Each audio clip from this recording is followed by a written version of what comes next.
Okay, so this is the last chapter for GNE 333. So it's on initial value problems. In this chapter, we will see that we have a lot of engineering applications which will use such methods, because the idea is that I will give you, let's say, a certain differential equation, and I give you the initial values, and you will predict how the function uh, will change. If the variable is time, you will see how y can vary with time. For example, you can have any variable, but we call it initial value problems because you have an initial boundary condition and you have a differential equation and you want to solve for. And this chapter has a lot of engineering applications, and we'll see what are these applications. And the main objectives of this chapter is to understand the meaning of local and global truncation errors and the relationship to the step size for one-step methods when solving ordinary differential equations. We should know how to implement the Runge-Kutta methods for a single ordinary differential equation. And we have a lot of methods as Euler, Hune, midpoint, Runge-Kutta to order 4. So all of these techniques will be covered in this chapter. We will know how to iterate the corrector of a Hune's method and how to implement Runge-Kutta methods for systems of ordinary differential equations, not only single one, but if you have several ordinary differential equations, what should we do? So this is the case of systems of ordinary differential equations. So we'll implement Euler and RK format. Now, as we said, this chapter has a lot of applications because a lot of engineering problems start from boundary conditions and a certain differential equation. So, for example, for weather prediction, you have a certain differential equation and you have the value at t equals 0 and you want to predict what will happen with time. You have, for example, in chemical engineering, you have a lot of applications. So let's say, for example, you can see how mixing between fuel and oxidizer in internal combustion engine will take place. So you start from your initial equation, okay, and you know at t equals 0 what are your variables, and you want to see how the percentages will evolve when you do mixing, and how it will happen that you will in combustion, you know, you will have transformation from one state to the other, etc. How you will have the chemical reaction will give you CO2. So you can track the concentration of your products using this method. You can have a problem in thermal field. So if you want to compute how the temperature is varying, you know that from if you have taken the thermodynamics course, they can give you, let's say, a certain plate where you have conduction, convection, and just you know at the initial state what is your temperature, and you want to predict the variation of temperature with space and time. So also you start from a differential equation with certain initial conditions, and you can predict the variation with position and with time of temperature. A lot of other applications are included as forces on an airplane, the model of a tsunami, the track of concentration of sugar in a mixture, the measure of vibration in a machine, and many other applications. So to start with, an ordinary differential equation is of the following form. So we can define dy over dt as a function of time and y. And and of course, whenever we have a differential analysis problem, they should give us a boundary condition. So we need, of course, boundary conditions. From boundary conditions and having the differential equation, we can integrate. Now, in case analytical solution is possible, we can directly integrate and apply boundary condition.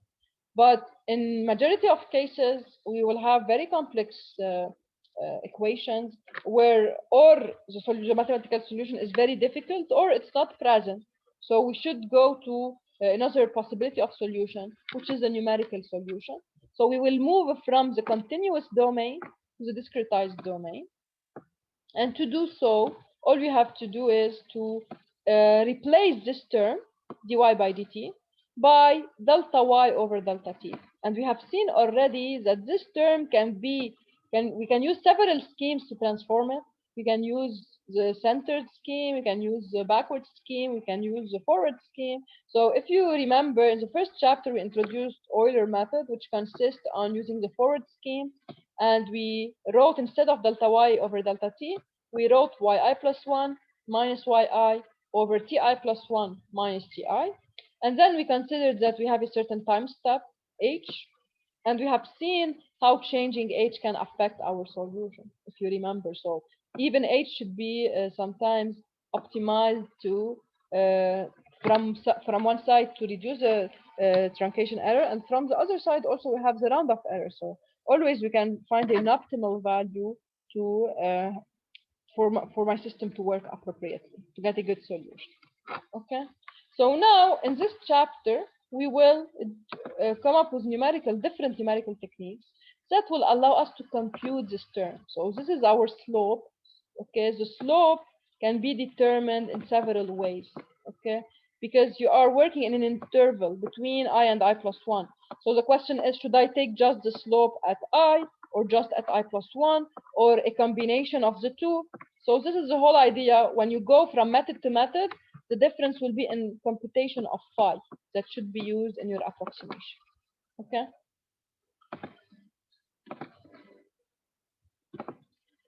So the whole idea will be that I have an initial boundary condition. I have y prime, so function y prime, and I want to find y, function of time. So the idea will be to estimate the slope. When I estimate the slope at y0, I can draw my line and expect with a certain step, I can expect what is y1.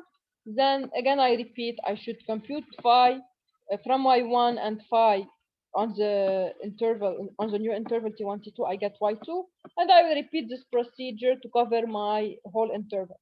So the whole idea is, depending on the way I predict phi, my solution will vary. So I should try to find more accurate solutions to find phi.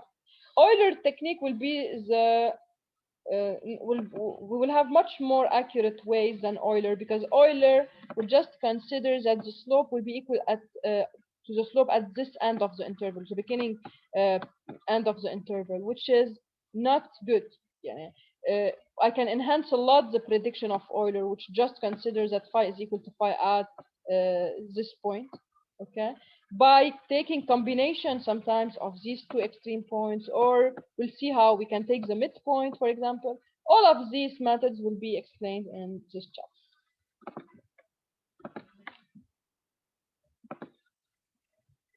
So the idea will be to go from the continuous domain to the discrete domain, and this is possible using the following equation. Yi plus 1 is equal to yi plus phi times h. Now the whole idea will be on how to compute this phi. This is the whole difference between the different methods. Okay, so first, yi of course will be the value of yi t equal ti. Yi plus 1 will be the value of y at t equal ti plus 1. So it's equal to ta plus the step size h. H is the step size, and phi is the estimate of the average slope between ti and ti plus 1. So now, if you use Euler, you consider that the average slope between ti and ti plus 1 is just equal to the slope at yi, which is not very accurate.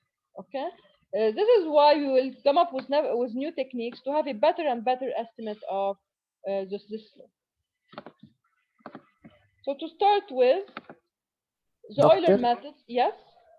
الأويلر هون you mean the forward method ولا Yes. When they يعني just say Euler method, it's a forward method. Okay. طب how do you mean that we get the slope from one point? Yes, ما هي it's an estimate. ما هي منا very accurate. This is why we come up with new technique. لأنه هي حسن هلا when we look at the following slide you will understand it better. Here, what is the idea? The idea is in Euler method, what do you do? This is the scheme showing the technique. You have y prime is given. Your function y prime is given, function of time. Okay? And I give you an initial point. I tell you my curve will start from here, from from y0. If you know y0, you can compute y prime at 0. So you can give me y prime represents the slope. Okay, so by just replacing t by 0 in y prime, you get y prime 0. Knowing y prime 0, so you know the slope at the first point.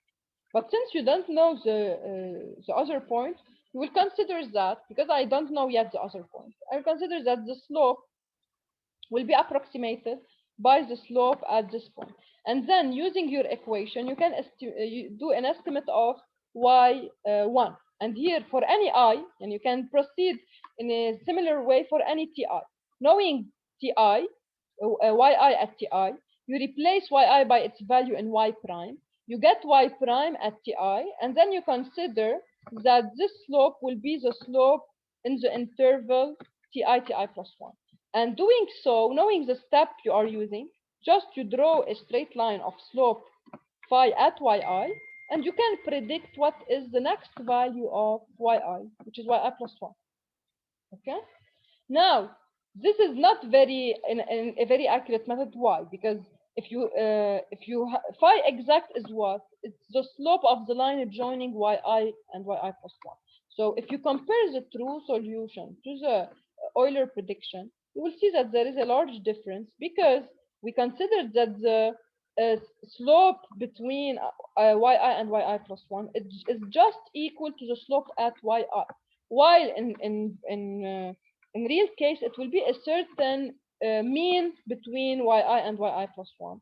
But exactly what it is, we don't know. But we try to approximate it in a better way. So one idea, as you will see after, can be to, instead of taking just the slope at yi, I can take, after I find yi plus 1, I can find what is the slope at yi plus 1, and then say that the slope will be the average between the slope at yi and the slope at yi plus 1. Another idea will say, no, let us consider, for example, the middle point, because the middle point is between the two, so the slope at the middle point can give a better accuracy. So I consider that I will start from yi, but instead of taking a line of slope, which is the slope at yi, to take the slope at yi at the middle, so which will give me a better estimate, because if you do y at the middle, you will get the following line, nearly, okay, which will give you a much better predicted value. Okay, did I answer your question? Yes, doctor, I got you. Okay, so now here the first method is the Euler method. So it will just consider that the value of slope between I and I plus 1 will be approximated as just slope at yi. Okay, so I can just say, using this iterative method, I say that yi plus 1 is equal to yi plus f is y prime. Okay, so plus y prime at yi, so which is at ti yi, times the step size h. So now this is how I predict yi plus 1 using Euler method. Now, as we said from the figure, it is seen that it's not a very appropriate method. I can enhance it a lot. This is why we will start to introduce new methods to enhance the computation of yi plus 1. Okay.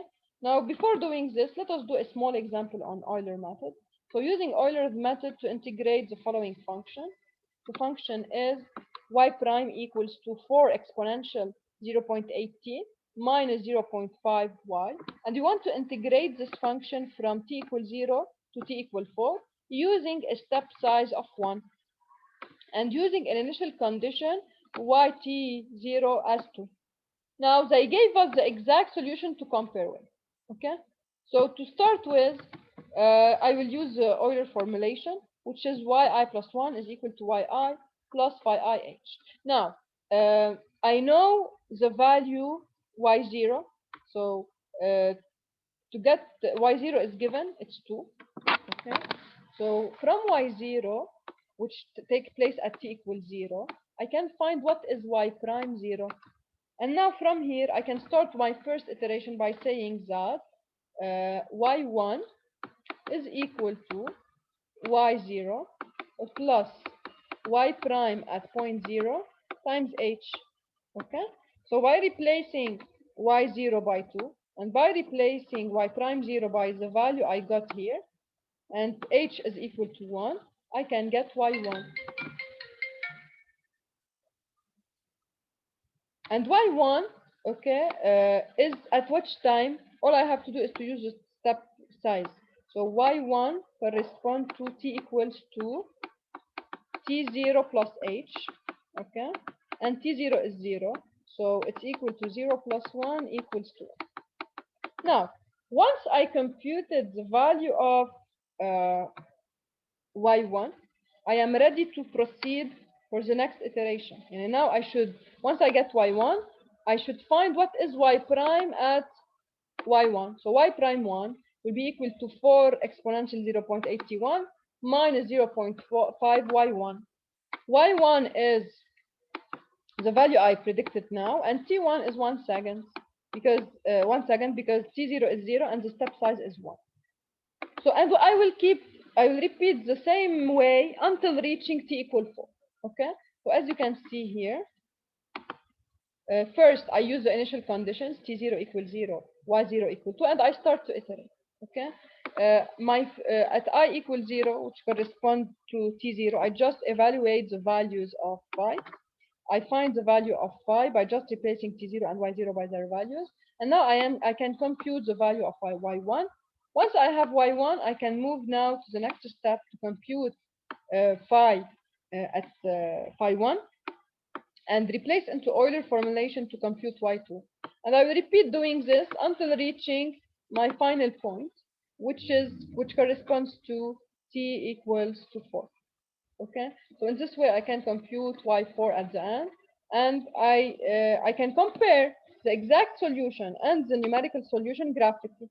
So if I draw on the same graph the two, I have it seems that it's working well, but of course as the iteration is proceeding, I will have increased error.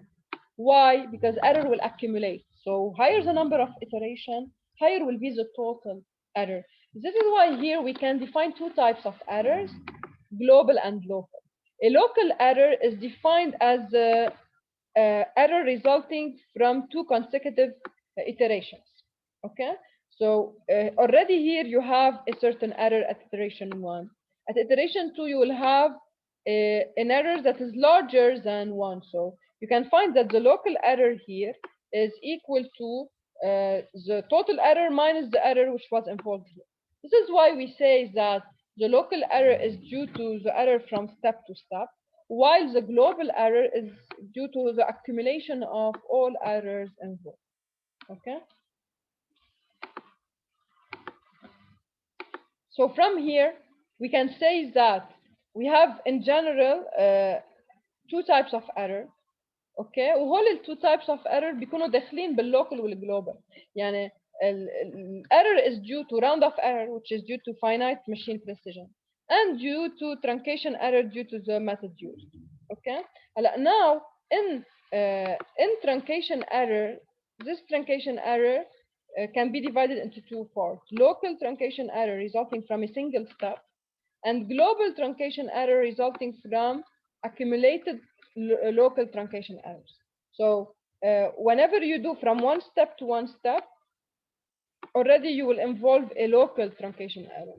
And as you proceed with iterations, these errors will accumulate to give a global truncation error. Okay. And of course, in addition to these truncation errors, we have the round-off errors due to the machine precision.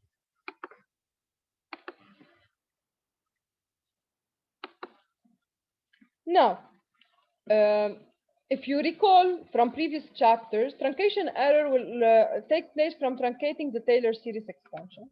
So in case of Euler's method, what we are doing is that we are just considering the first two terms, and all other terms are neglected. Okay, and we will continue to do this each time we iterate again. So these truncation errors will accumulate from one iteration to the other, and in overall we will get a global truncation error. Now always we say that the local truncation error, okay, is the order of the local truncation error is one order higher than the global truncation error. Okay, because global is the accumulation of errors. So you know that in Euler method, you have that the dominant term that is neglected is of order h squared. Okay, this is why we say that Euler method is of order 1, because its local error is of order 2. So it will be a method of order 1, and also its global truncation will be of order 1. Okay? So whenever my local truncation error is of order 2, then my method, which is here Euler, is of order 1, and also the global truncation error is of order 1, because it is the accumulation of local truncations.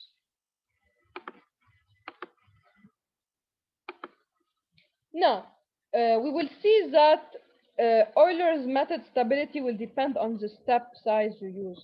Not any step size will give you a convergent solution. Okay, so we should be careful about it, and sometimes it will be hard to find the optimal step size. Yeah, you have some problems where it is easy to determine what is a good step size to do. In some complex problem, you might do trial and error. You should try several values in order to select the optimal one. So let us see, for example, in a simple example, how we can judge the stability of Euler's method. So if I consider the following y prime equals to minus 10y, and I am working for positive y, then you expect to have a decreasing function because y prime is negative, so my function is decreasing. Okay, so from here, you can from this definition, you can know which step size will work well and which one will give you bad results. Let us see how. So we want to apply the following problem on y prime equals to minus 10y, and we have that y exact is exponential of minus 10t. So we will compare the numerical solution with the exact solution for several steps. We can start first by h equal to 0.01. It seems that it's working great. So you have the numerical method in yellow compared to the blue curve, which is the exact curve. So it's working very well. The error is very small. And we have nearly a perfect match. So it's fine. This step size is convenient for us. Now, if you use h equals to 0.2, it's bad. I start to see oscillating solution, but my oscillation is not increasing, and I'm always oscillating between 1 and minus 1. But of course, it's not an acceptable solution. And you can see then if you increase more h, you will start to have still have oscillatory behavior, but if you look at it for a high number of iterations, you will start to have increased values. So your oscillatory behavior will also be divergent because you will have larger and larger values. How we can explain this? We can explain it from just looking at the formulas. Why does this happen? Because if you look at your function, you are integrating minus 10y. Okay, so if you just write Euler's method equation, it is equal to yi plus 1 equals to yi plus f at tiyi times h.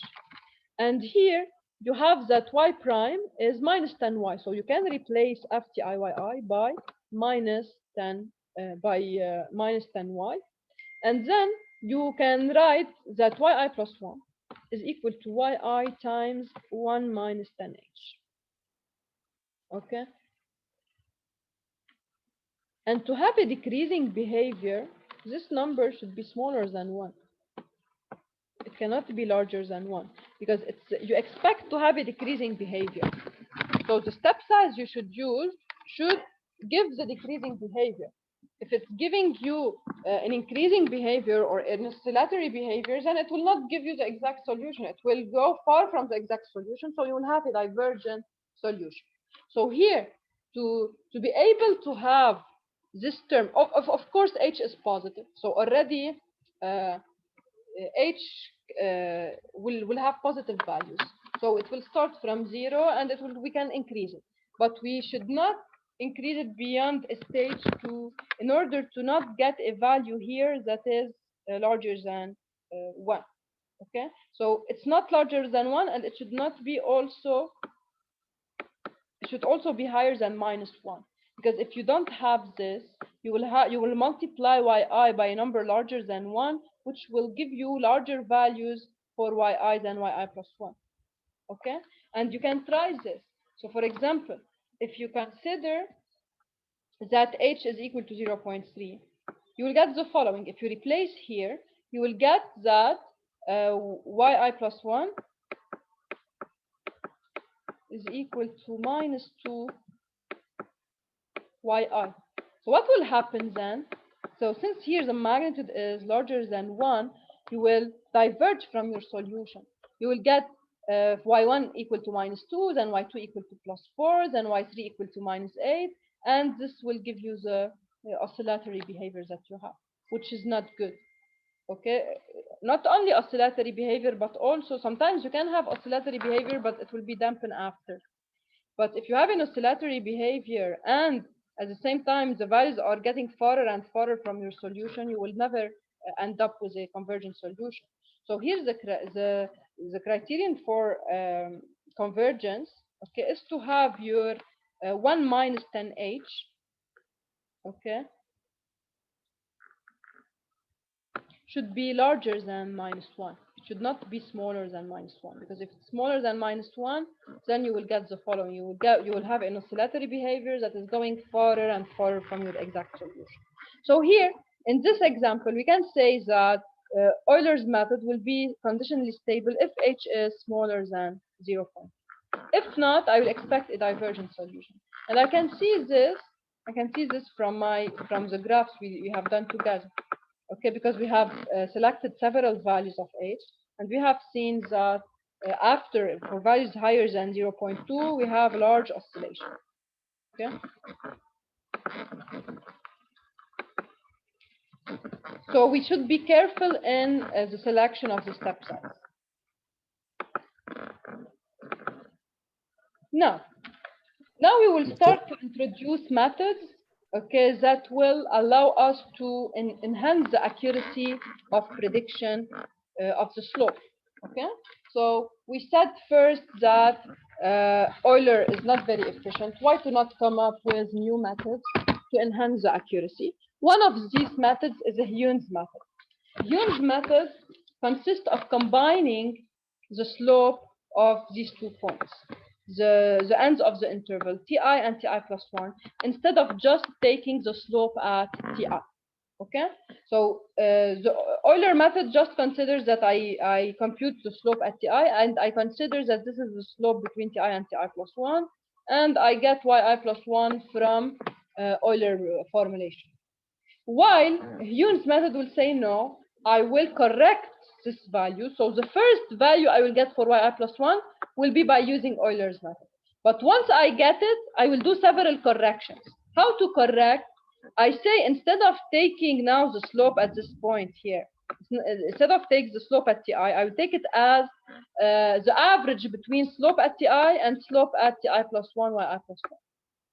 And therefore, I can proceed, I can correct several times. Yani now, for example, here, what I do, I take the average of these 2 slopes. Let's say it's this slope. I find a new value of yi plus 1. So I will call it here yi plus 1, 1. Okay. Now I can correct again. I can say I will find now the slope here, an updated slope. And now I will take the average between this slope and the one I used before here. And now I update my slope again to get a new value for yi plus 1, 2. And I can correct several times. I can keep correcting until reaching a satisfying criterion of convergence. The criterion of convergence will be for the corrected value of yi plus 1. So if they tell you, let's say, do it until reaching a convergence criterion of 2%, you will stop when the relative variation between the last 2 corrected values is less than 2%. Okay, so to understand more this method, we will do it in an example. Okay, but just before, we will introduce the general technique. So the general technique will be first, as a first step, to estimate yi plus 1, 0, which is called the predictor step. We use Euler formulation. So we say that yi plus 1, 0 is yi plus fti yih. And then once we find this point, we evaluate the slope at it. And once we have it, we compute an average slope. So this is the first, if you want, this is the first correction of the slope. Now, in order to enhance more, I consider the first correction of yi when using the first corrected slope. This is the first corrected slope. Okay. Now to compute the first correction yi plus 1, I will use this slope here. Okay. And once I get this slope, I can, using this slope, I can get yi plus 1 corrected. Once getting yi plus 1 corrected, I can evaluate again a new slope, the slope at this point. Okay. And once I get the corrected slope at I plus 1, yi plus 1, I can compute again the average slope by saying that it's half fti yi plus fti plus 1 yi plus 1 corrected. And I can keep iteration until reaching convergence criteria. So now if I want to correct again, I will say now, after my second correction, I will compute a new value for yi plus 1. And at this value, I will find again what is the slope. And now I will update my correction of the slope. So the average slope is always fti yi plus fti yi plus 1 of the corrected value over 2. Okay. And as we said, to stop, we should reach the criterion of convergence. It can be the number of iterations. They can tell you do 3 corrections, or they can tell you, for example, stop when the convergence criteria of the corrected values of yi plus 1 is 2%, for example. So you stop that. Okay.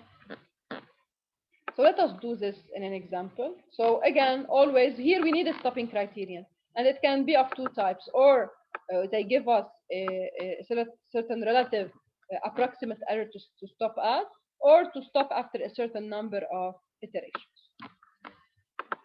So let us go over an example.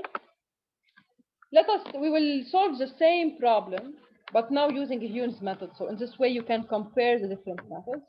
So we will use a Hewens method with iteration to integrate the following function.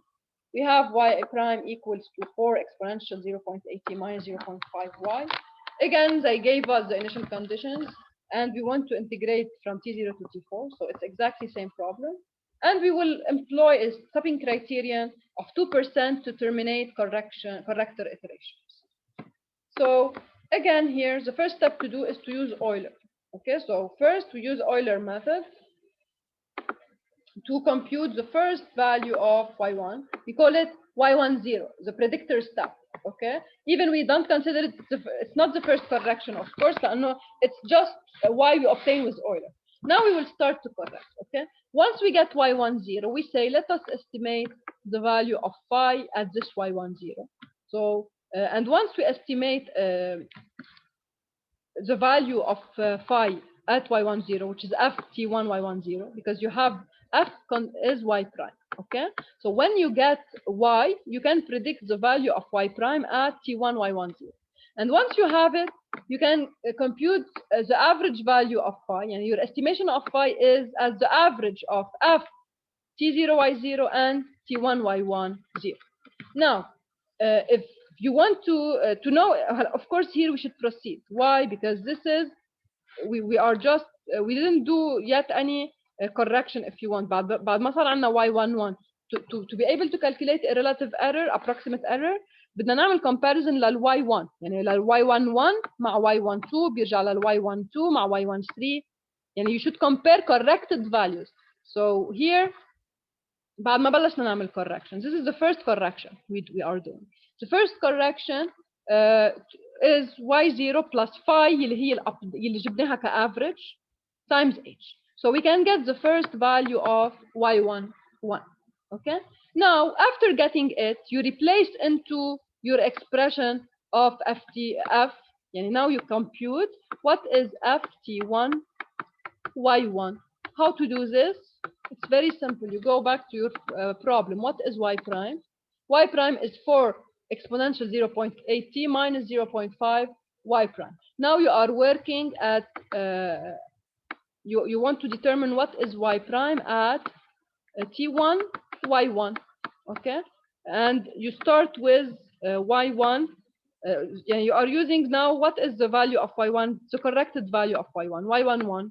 Okay, you can compute at y11 what is the value of y prime by just replacing here your t is equal to 1, and y prime is y prime after the first, y is equal to y after the first correction. So just to replace, and then you can get the following. You can get that y11 after getting y11, you just replace it as we said into f to get ft1 y11. And once you have the slope at y11, you can just say that the slope, that phi that will be used in my formulation, is the average between the slope at t0 y0 and the slope at t1 y1. Okay? Now, this is your updated phi. You will use it to do a second correction for y1. So now y12 will be equal to y0 plus phi that I obtained here times h. Okay? Now, to know if you should proceed or not, or you should stop here, you just compare y12 and y11. So you do y12 minus y11 absolute value over y12. If it's smaller than 2%, you stop. If not, so here it will be higher, you should proceed. You should continue with the third correction. How to do the third correction? After I updated y1, I calculate y prime, so f, at t1 y1 corrected to. And now I am ready to compute again the slope phi by doing half ft0 y0 plus ft1 y1 square. I get an updated value for phi. And now I'm ready to do the third correction for y1 by saying that y13 is y0 plus the new slope phi times h. Now, I should, before to know if I should proceed or not, I should compare the second value, the second corrected value, and the third one. So I find the approximate relative error. I get that it's 1.7%, which satisfies the stopping criterion, which is 2%. So I can stop here and say that this is my final corrected value. And this is now, I am done with the first time step. I should repeat this procedure for the second time.